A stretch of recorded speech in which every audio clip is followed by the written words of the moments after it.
এই গাছটির নাম ফটকা বা বনটেপারি। তো বিভিন্ন এলাকায় বিভিন্ন নামেই নামকরণ করা হয়। তো এটি একটি বর্ষজীবী সপুষ্পক উদ্ভিদ, কারণ এটির ফুল হয়। আর এর ফুলগুলা হালকা হলুদ বর্ণের, মানে ছোট ফুল হালকা হলুদ বর্ণের। আর এই ফলগুলা দেখছেন এরকম ঝুলন্ত অবস্থায় আছে, অনেক ফল। অনেকেই পরিচিত এই ফটকা গাছের সাথে।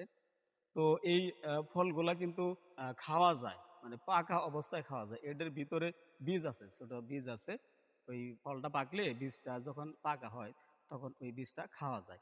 বীজ আ পাকলে টক এমনকি মিষ্টি। এই গাছের ফলে মানে প্রচুর পরিমাণে ভিটামিন সি রয়েছে। এর ফল, পাতা এমনকি মূল ভেষজ হিসেবে কিন্তু ব্যবহার করা হয়। ফটকা গাছের পাতা ও ফুলের রস হাঁপানি ও শ্বাসকষ্টের জন্য অত্যন্ত গুরুত্বপূর্ণ। তাছাড়া শরীরের কোনো অংশ কেটে গেলে এই পাতার রস ব্যবহার করলে তাড়াতাড়ি রক্তপাত বন্ধ হয়ে যায়।